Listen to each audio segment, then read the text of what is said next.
Everyone, welcome back to wedding series vlog part 3.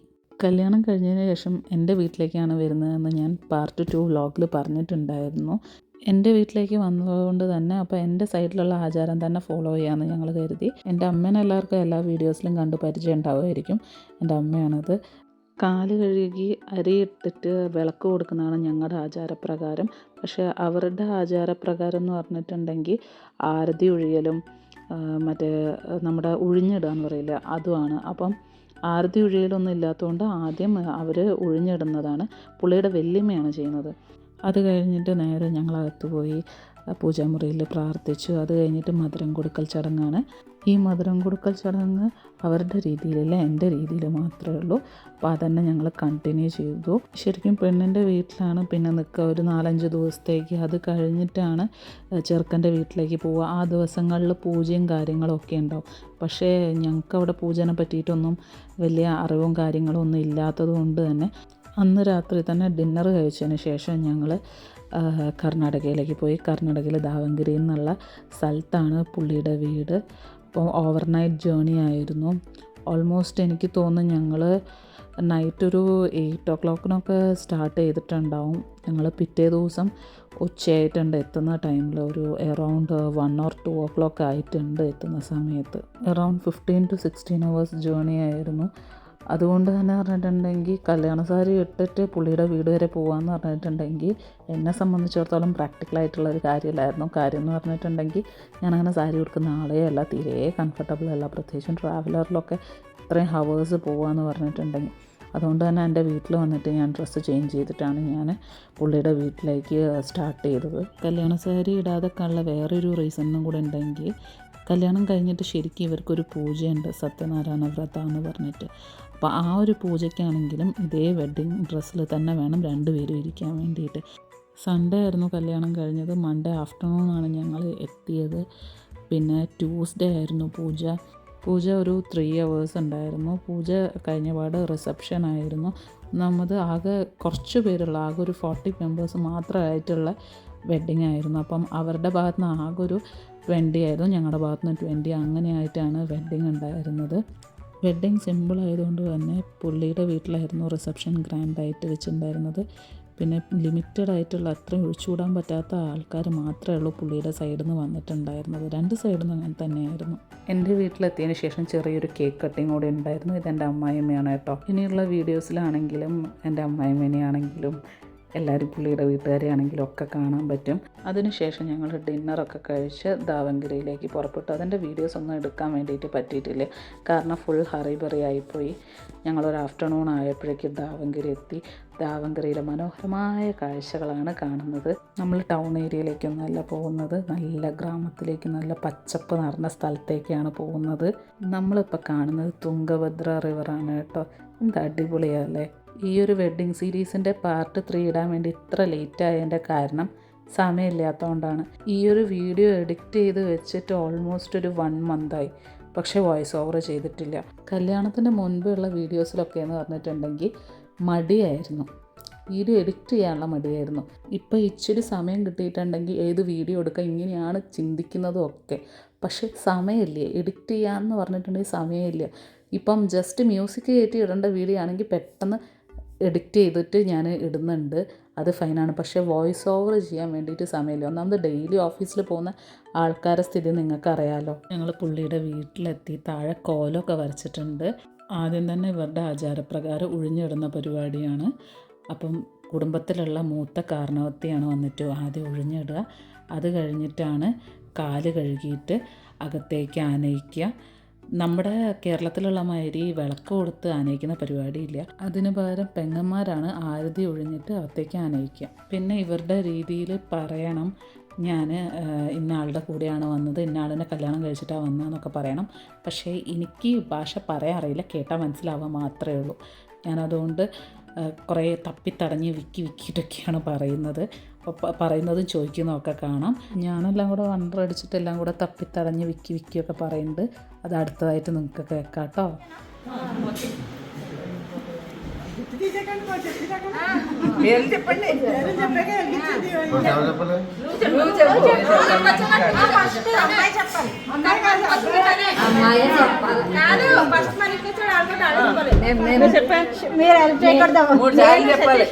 నేను వచ్చాను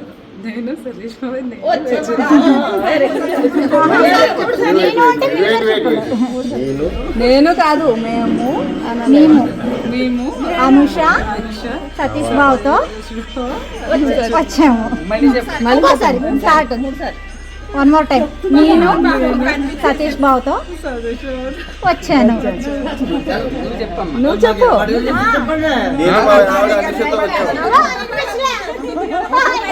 నేను మా ఆవిడ అనితతో వచ్చాను.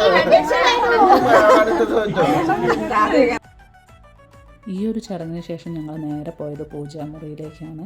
അതിനുശേഷം ഞങ്ങൾ ഫ്രഷപ്പായി ഫുഡൊക്കെ കഴിച്ച് പിന്നെ ഗസ്റ്റൊക്കെ വന്നുകൊണ്ടിരിക്കുന്നുണ്ടായിരുന്നു. അങ്ങനെ ആ ഒരു ദിവസം ഫുള്ള് പോയി.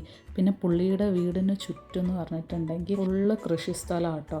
അടിപൊളിയാണ് കാണാൻ വേണ്ടിയിട്ട്. ഒന്നാമത് നമ്മളൊക്കെ സിറ്റി ലൈഫിലുള്ള ആൾക്കാരായതുകൊണ്ട് തന്നെ ഇപ്പം കാണാനേ ഇല്ല അങ്ങനത്തെ കാഴ്ചകളൊന്നും. വല്ല ട്രിപ്പും കാര്യങ്ങളൊക്കെ പോയാൽ മാത്രമേ കാണാൻ പറ്റുള്ളൂ. പക്ഷേ ഇവിടെ പറഞ്ഞിട്ടുണ്ടെങ്കിൽ അടിപൊളിയാണ് കാണാനാണെന്നുണ്ടെങ്കിലും. അത്യാവശ്യം ആ ഒരു ടൈമിൽ കല്യാണം കഴിഞ്ഞ സെപ്റ്റംബർ ടൈമിലൊക്കെ അറിഞ്ഞിട്ടുണ്ടെങ്കിൽ അത്യാവശ്യം ചൂടൊക്കെ ആയിരുന്നു. എന്നാലും എന്ന് പറഞ്ഞിട്ടുണ്ടെങ്കിൽ നല്ല കാറ്റാണ്. ചൂടാണെങ്കിലും നല്ല കാറ്റും. ഭാഷ അറിയില്ലെങ്കിൽ ഞാൻ എല്ലാവരോടും പെട്ടെന്ന് സിങ്കായി കേട്ടോ. അപ്പോൾ അവിടുത്തെ എൻ്റെ ടീംസിനെതാ ഞാൻ കാണിച്ചു തരുന്നത്. ആ ഒരു ദിവസം പിന്നെ ബാക്കി വീഡിയോ എടുക്കാനൊന്നിനും സമയം കിട്ടിയില്ല. എൻ്റെ മാമൻ്റെ പിള്ളേരായിരുന്നു ബാക്കിയുള്ള വീഡിയോ ഒക്കെ എൻ്റെ വീട്ടിൽ നിന്ന് എടുത്തുകൊണ്ടിരുന്നത്. ഇതിപ്പോൾ നെക്സ്റ്റ് ഡേ ആയി. സത്യനാരായണ വ്രത എന്നുള്ള പൂജയ്ക്ക് ഞാൻ റെഡി ആയിരിക്കുകയാണ് കേട്ടോ. കല്യാണ വേഷത്തിൽ തന്നെയാണ് കേട്ടോ ഞങ്ങൾ രണ്ടുപേരും പൂജയ്ക്ക് ഇരിക്കുന്നത്. പൂജനെക്കുറിച്ച് ഞാനൊന്നും പറയുന്നില്ല. പൂജയ്ക്ക് അതിൻ്റേതായ മഹത്വം കാര്യങ്ങളും ഉണ്ട്. ഞാനത് പറഞ്ഞില്ലേ അതാക്കുന്നില്ല. അപ്പം നിങ്ങളെല്ലാവരും കാണുക.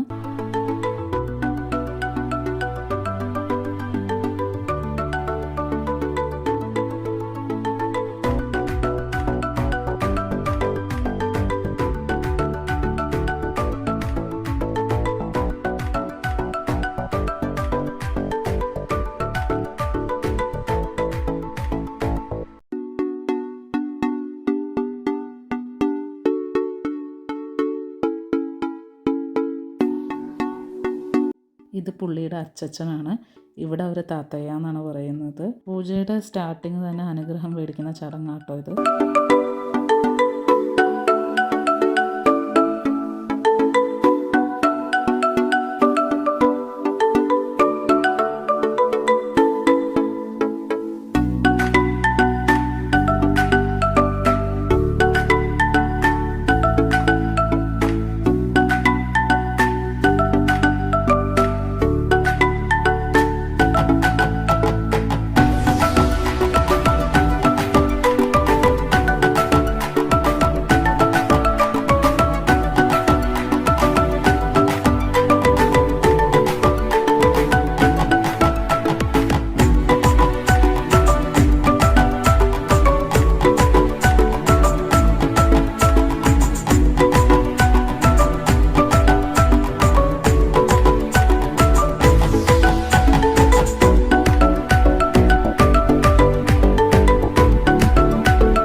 अष्टावधिनो देवो शेषात्राक्षरामयोमन् गौरी समेत रुद्रलोकपालकं साङ्कां साधं स्वानं सत्यं तत्युत्तरपरिवारसवितुमाभयां स्थापयां पूजयामि आतवेद् सोनपां सोमरात्रिवेदः सहत्तर्षे दुर्गा स्वाना सन्दुर्जातग्नीता भक्तिरुणात्मसा ഉച്ച കഴിഞ്ഞ് വന്നതിന് ശേഷം അവർ നമുക്ക് ഡ്രസ്സ് തരും. അത് നമ്മൾ പോയിട്ട് അപ്പം തന്നെ മാറ്റി വരണം. അതിനുശേഷം അവിടെയുള്ള അവരുടെ ക്ലോസ് റിലേറ്റീവ്സ് എല്ലാവരും നമുക്ക് ഡ്രസ്സ് തരും. അത് അവരുടെ ആചാരമാണ്. ഈ ഒരു ചടങ്ങിന് ശേഷം ഞങ്ങൾ റിസപ്ഷന് വേണ്ടി റെഡിയായിട്ട് സ്റ്റേജിലേക്ക് ഇറങ്ങി കേട്ടോ. അപ്പോഴേക്കും എൻ്റെ വീട്ടിൽ നിന്ന് എല്ലാവരും എത്തിയിട്ടുണ്ടായിരുന്നു. പിന്നെ ഇവരുടെ ഇടയിൽ പറഞ്ഞിട്ടുണ്ടെങ്കിൽ റിസപ്ഷനും ഇങ്ങനെ മാലയിടുന്ന ചടങ്ങുണ്ട്. നമ്മളെ ഇടയിൽ അങ്ങനെ മാലയിടുന്ന ചടങ്ങില്ലല്ലോ. കല്യാണത്തിന് മാത്രമല്ല നമ്മൾ മാലയിടുള്ളൂ. ഇവർ ശരിക്കും എൻഗേജ്മെൻറ്റിനും ഇങ്ങനെ അങ്ങോട്ടും ഇങ്ങോട്ടും മാലയിടുന്ന ഒരു ചടങ്ങുണ്ട്. നമുക്ക് പിന്നെ അങ്ങനെ ഒരു രീതിയേ ഇല്ല. ആകെ കല്യാണത്തിന് മാത്രമല്ലേ ഉള്ളൂ.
റിസപ്ഷൻ ഉച്ചയ്ക്ക് ആയതുകൊണ്ട് തന്നെ ഇതാണ് കേട്ടോ അവിടുത്തെ ലഞ്ച്. പുലാവായിരുന്നു ഫുഡ്. അത്യാവശ്യം നല്ല എരിവൊക്കെ ഉണ്ട്. കേരളത്തിലുള്ളവർക്ക് പ്രത്യേകിച്ച് നല്ല എരിവാണ്.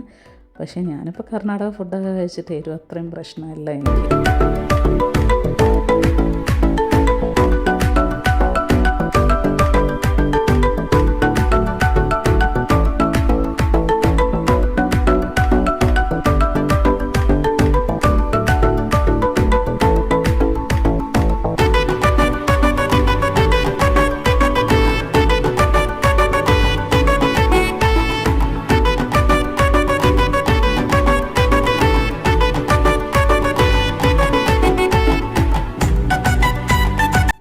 ലഞ്ചിന് ശേഷം ഞങ്ങൾ ഫോട്ടോഷൂട്ട് അപരാന്തയിലേക്ക് കിടന്നു.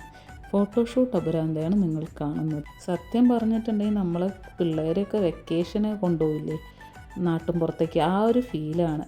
അതുകൊണ്ട് തന്നെ ഒരു സാധനം വെറുതെ വിട്ടിട്ടില്ല ഫോട്ടോഷൂട്ടിന് വേണ്ടിയിട്ട്. കവുങ്ങുംതോട്ടത്തിൽ നിന്നിട്ട് കേട്ടോ ഇപ്പോൾ ഉള്ള ഫോട്ടോഷൂട്ട് നടക്കുന്നത്. പിന്നെ വരുമ്പോൾ തന്നെ ഞാനൊരു ട്രാക്ടർ കണ്ടിട്ടുണ്ടായിരുന്നു. അപ്പം ഞാൻ ചോദിച്ചുകൊണ്ടിരിക്കുന്നുണ്ടായിരുന്നു, എവിടെ നിന്നാണ് നമുക്ക് ട്രാക്ടർ കിട്ടുക? അവിടെ തൊട്ടടുത്ത് വല്ല ട്രാക്ടറുണ്ടോ? നിങ്ങൾക്ക് ട്രാക്ടർ ഓടിക്കാനറിയോ? ഇതൊക്കെയായിരുന്നു എൻ്റെ ചോദ്യം. അപ്പോൾ നമുക്കെല്ലാം ശരിയാക്കാം. ഫോട്ടോഷൂട്ടിൻ്റെ ബാക്കി വിശേഷങ്ങൾ കഴിഞ്ഞിട്ടില്ല. സോ വെഡ്ഡിങ് സീരീസ് പാർട്ട് 4 കൂടി ഉണ്ടാവുന്നതായിരിക്കും. പിന്നെ പോസ്റ്റ് വെഡ്ഡിങ് റിച്വൽസും ഉണ്ട്. So see on next video. Till then by.